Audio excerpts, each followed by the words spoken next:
আসসালামু আলাইকুম। মনসুর অনলাইন স্কুলের পক্ষ থেকে সবাইকে স্বাগতম। প্রিয় শিক্ষার্থী বন্ধুরা, আজকে আমি তোমাদের সাথে যে ভিডিওটি শেয়ার করতে যাচ্ছি সেটি হলো এইচএসসি এক্সাম 2025 অর্থাৎ বাংলা ফার্স্ট পেপার এমসিকিউ 2। দেখো, আমি তোমাদের কিন্তু বারবার বলেছি যে তোমরা যতদিন পর্যন্ত এমসিকিউ এবং সৃজনশীল কোশ্চেন অ্যানালাইসিস না করতে পারবে ততদিন কিন্তু তোমরা কিন্তু প্রপারলি আনসার করতে পারবে না। যখন তোমরা আনসার অ্যানালাইসিস করতে পারবে তখন তোমরা বুঝতে পারবে যে কোন প্যাটার্নে কোশ্চেনগুলো আসবে আর কোন প্যাটার্নে তোমাকে কোশ্চেনগুলো পড়তে হবে। সো এটা খুবই খুবই গুরুত্বপূর্ণ। তাই কি করতে হবে, তোমাদেরকে অবশ্যই বোর্ডের কোশ্চেনগুলো সলভ করে নিতে হবে। তাহলে চলো আমরা মূল ভিডিওতে চলে যাই। দেখো এখানে কি বলছে, দেখো এক নম্বরে কি বলছে, মৃত্যুঞ্জয় থার্ড ক্লাসে পড়িত। মৃত্যুঞ্জয় থার্ড ক্লাসে পড়িত। তৎকালীন থার্ড ক্লাস বর্তমান কোন শ্রেণী? অষ্টম শ্রেণী। কোন শ্রেণী? অষ্টম শ্রেণী। তারপর দেখো দুই নম্বরে কি বলছে, দুই নম্বরে বলছে উদ্দীপকটি পড়ে 2 এবং 3 নাম্বার প্রশ্নের উত্তর দাও। দেখো উদ্দীপকে কি বলছে, পলাশের বাবার মোটা টাকার যৌতুকের দাবির কারণে পলাশের বিয়ে ভেঙে যেতে বসলো। তবে বাবার অনুগত সন্তান হওয়া সত্ত্বেও পলাশ শেষ পর্যন্ত বিনা যৌতুকে কি শিলাকে বিয়ে করে আনলো। এবার দেখো উদ্দীপক 2 তে কি বলছে, এখানে কি বলছে, উদ্দীপকে পলাশের বাবার আচরণ অপরিচিতা গল্পের কোন চরিত্র স্মরণ করিয়ে দেয়? তাহলে এখানে কোনটা হবে? অনুপমের মামা। অনুপমের মামা অর্থাৎ এই যে অপরিচিতা গল্পের অনুপমের যে মামা আছে সেটা কি করে দেয়? পরিচিত করে দেয়। তারপরে দেখো উদ্দীপকের পলাশ চরিত্রের কোন বৈশিষ্ট্যটি অপরিচিতা গল্পের অনুপমের মধ্যে থাকলে বিয়ে ভাঙতো না? কোনটি? ব্যক্তিত্ববোধ। কোনটি? ব্যক্তিত্ববোধ। 3 নম্বরে ব্যক্তিত্ববোধ। তারপর দেখো 4 নম্বরে কি বলছে, আমরা পথ প্রবন্ধে, আমার পথ প্রবন্ধ মূলত কোন দিকটি প্রকাশ পেয়েছে? 4 নাম্বার কি বলছে, এখানে বলছে সত্যের স্বরূপ। তারপর দেখো 5 নাম্বার, ছাত্র জীবনে আবুল ফজল কোন আন্দোলনে যুক্ত হন? ছাত্র জীবনে আবুল ফজল কোন আন্দোলনে যুক্ত হন? বুদ্ধির মুক্তি আন্দোলন। বুদ্ধির মুক্তি আন্দোলন। তারপর দেখো আবার উদ্দীপক দিয়েছে, উদ্দীপকটি পড়ে 6 এবং 7 নম্বর প্রশ্নের উত্তর দাও।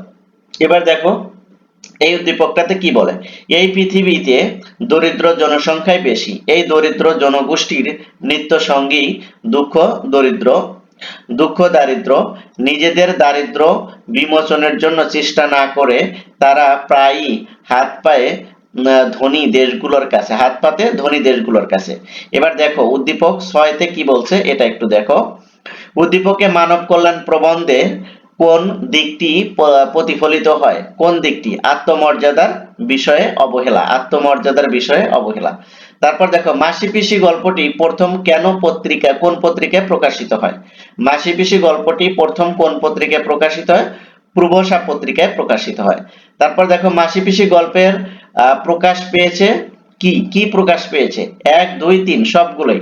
নারী লাঞ্ছনার চিত্র, তৎকালীন সমাজ ব্যবস্থা, বাস্তবতা, তারপরে প্রান্তিক জীবনে অসহায়ত্ব, সবগুলোই। আবার দেখো উদ্দীপক আছে, উদ্দীপকটি পড়ে 9 এবং 10 নাম্বার প্রশ্নের উত্তর দাও। দেখো এখানে কি বলছে, মালিক পক্ষের নিপীড়ন, শোষণ, বঞ্চনা থেকে মুক্তি ও বেতন বৃদ্ধির দাবিতে বাওয়ানী টেক্সটাইল মিলের শ্রমিকগণ আমরণ অনশন ধর্মঘট শুরু করে। অত্যাচার ও শোষণের অবসান না হলে শ্রমিকরা আমৃত্যু অনশন চালিয়ে যাবে। এবার দেখো 9 নম্বরে কি বলছে, উদ্দীপকে মালিক পক্ষের সাথে 52 দিনগুলো রচনা কার সাথে মিল রয়েছে? কার সাথে মিল রয়েছে? পাকিস্তান সরকারের সাথে। তারপর দেখো উদ্দীপকের মূল ভাব 52 দিনগুলো রচনার বাক্যে প্রতিফলিত হয়েছে কি? মুক্তি দিলে খাবো, না দিলে খাবো না। এরপর দেখো 11 নাম্বার কোশ্চেনটা দেখো, 11 নাম্বার কোশ্চেনটা দেখলে বুঝতে পারবে, মিলিটারি চাবুকের আঘাত নুরুল হুদার কাছে কি বলে মনে হয়েছে? মিলিটারির চাবুকের আঘাত নুরুল হুদার কাছে কি বলে মনে হয়েছে? স্রেফ উৎপাত। স্রেফ উৎপাত। তারপর দেখো নুরুল হুদাকে পাকিস্তানি হানাদার বাহিনীর তলব করার কারণ কি? এখানে কি 1 এবং 2 অর্থাৎ মুক্তিযোদ্ধাদের সন্ধান পেতে মুক্তিযোদ্ধাদের সহযোগী সন্দেহ। তারপর 13 নাম্বার দেখো, 13 নম্বরে কি বলছে, সোনার তরী কবিতায় কৃষকের তরিতে নিতে না চাওয়ার কারণ কি? সোনার তরী কবিতায় কৃষককে তরিতে না নিতে চাওয়ার কারণ কি? কারণ হলো তরিটি ছোট। এই যে এখানে আনসার আছে, দেখো। তারপর দেখো 14 নাম্বার, সোনার তরী কবিতায় মাঝির আচরণ কি প্রকাশ পেয়েছে? মাঝির আচরণ কি প্রকাশ পেয়েছে? নির্বিকারত্ব ও নিরাসক্তি। নির্বিকারত্ব ও নিরাসক্তি। তারপর দেখো 15 নম্বরে, ডেকেছে কি সে আমারে, শুনি নাই রাখিনি সন্ধান, এখন সে কে? সে কে এখানে? বসন্ত ঋতু। তারপর 16 নাম্বার দেখো, সেই ফুল আমাদেরই প্রাণ, এখানে ফুল বলতে কি বোঝানো হয়েছে? বাংলা ভাষাকে বোঝানো হয়েছে। উদ্দীপকটি পড়ে 17 এবং 18 নম্বর প্রশ্নের উত্তর দাও।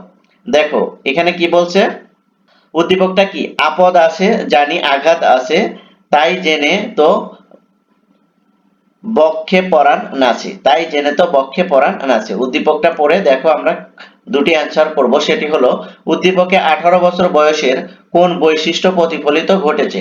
সাহসিকতা। 18 বছর বয়সের কোন বৈশিষ্ট্য প্রতিফলিত ঘটেছে? সাহসিকতা। তারপর দেখো, উদ্দীপকের সঙ্গে 18 বছর বয়স কবিতায় যে চরণের ভাবের সাথে মিল রয়েছে সেটি কি? 1 এবং কি 2 এবং 3? 2 এবং 3। প্রাণ দেওয়া নেওয়ার ঝুলিটা থাকে না শূন্য। তারপরে আরেকটা কি আছে? বিপদের মুখে এ বয়সী অগ্রণী। 19 নাম্বারটা দেখো, আমি কিংবদন্তির কথা বলছি কবিতায় যে কবি শুনতে জানে না সে কি শুনবে? ঝড়ের আর্তনাদ। ঝড়ের আর্তনাদ। তারপর দেখো 20 নম্বরে কি বলছে, আমি কিংবদন্তির কথা বলছি কবি বলে গেছেন, এখানে কোনটি হবে? এখানে হবে হলো 1 এবং 3 অর্থাৎ উচ্চারিত সত্যের মতো স্বপ্নের কথা এবং উজ্জ্বল জানালার কথা। তারপর 21 নাম্বার দেখো, সবাই মিলে সত্যি আমরা বাংলাকে বিক্রি করে দিচ্ছি না তো? এখানে সিরাজউদ্দৌলা নাটকের উক্তিটি কার? এখানে সিরাজউদ্দৌলা নাটকের উক্তিটি হলো মীর জাফর। এরপরে দেখো ঘসিটি 22 নাম্বার, ঘসিটি বেগমের বাড়িতে হঠাৎ নবাব উপস্থিত হলে সবাই কি হয়ে যায়? সবাই হতবাক হয়ে যায় এবং 2 এবং 3 সতর্ক হলো, হকচকিয়ে গেল এবং সতর্ক হলো, এই যে দুটা। তারপরে দেখো সিরাজউদ্দৌলা নাটকের প্রথম অঙ্কের প্রথম দৃশ্যের সন্ধান স্থান কোনটি? আবারও বলছি, দেখো সিরাজউদ্দৌলা নাটকের প্রথম অঙ্কের প্রথম দৃশ্যের স্থান কোনটি? কোনটা? ফোর্ট উইলিয়াম দুর্গ। ফোর্ট উইলিয়াম দুর্গ। তারপর দেখো, সজ্ঞানে না জানলেও তারা একাট্টা, পথ তাদের এক, এখানে কার কার একাট্টা হওয়ার কথা বলা হয়েছে? মজিদ ও খালেদ ব্যাপারীর। মজিদ ও খালেদ ব্যাপারীর। এবার দেখো আবার উদ্দীপক আছে, উদ্দীপকটি পরে 25 এবং 26 নম্বর প্রশ্নের উত্তর দিবা। দেখো, শেফালির বাবা মার মধ্যে সারাদিন ঝগড়া দ্বন্দ্ব লেগেই থাকে। বাবা মায়ের এই কাজে সে অতিষ্ঠ হয়ে গ্রামের চেয়ারম্যানের কাছে বিচার দেয়। চরিত্রহীন চেয়ারম্যান লোলুপ দৃষ্টি শেফালির পরিবারে ধ্বংস হয়ে যায়। শেফালির পরিবারটি ধ্বংস হয়ে যায়। এবার দেখো উদ্দীপক থেকে আমরা আনসার করব, সেটা হলো যে পরিবারের সাথে লাল সালু উপন্যাসের কোন পরিবারের সাদৃশ্য রয়েছে? এবার দেখো এখানে আনসার হচ্ছিল হাসিনুর মায়ের। হাসিনুর মায়ের। তারপর দেখো লাল সালু উপন্যাসে প্রথম প্রকাশিত হয় কত সালে? লাল সালু উপন্যাসটি প্রথম প্রকাশিত হয় 1948 সালে। তারপর বিদ্রোহী কবিতার ব্যবহৃত ঐতিহাসিক চরিত্র কোনটি? কি? চেঙ্গিস। তারপর দেখো আবার উদ্দীপক আছে, উদ্দীপকটি পড়ে 28 এবং 29 নম্বর প্রশ্নের উত্তর দাও। দেখো, মহাজনের কাছ থেকে টাকা নিয়ে লতিফ একটি চায়ের দোকান দিয়েছে, সাপ্তাহিক সুদ দিতেই সে হয়রান, ব্যবসা তার লাটে ওঠার অবস্থা, গ্রামে লতিফের মতো অনেকেই মহাজনের অত্যাচারে জর্জরিত, এতদিন লতিফের নেতৃত্বে সবাই মহাজনের বিরুদ্ধে ফুঁসে ওঠে। একদিন লতিফের নেতৃত্বে গ্রামের সবাই কি? মহাজনের বিরুদ্ধে ফুঁসে ওঠে। দেখো উদ্দীপকটি বিদ্রোহী কবিতার কোন দিকটি ফুটে উঠেছে? বিদ্রোহী চেতনা। তারপর প্রতিদিন কবিতার কেমন রজনী জাগার কথা বলা হয়েছে? অর্থাৎ দ্বিগল রজনী জাগার কথা বলা হয়েছে।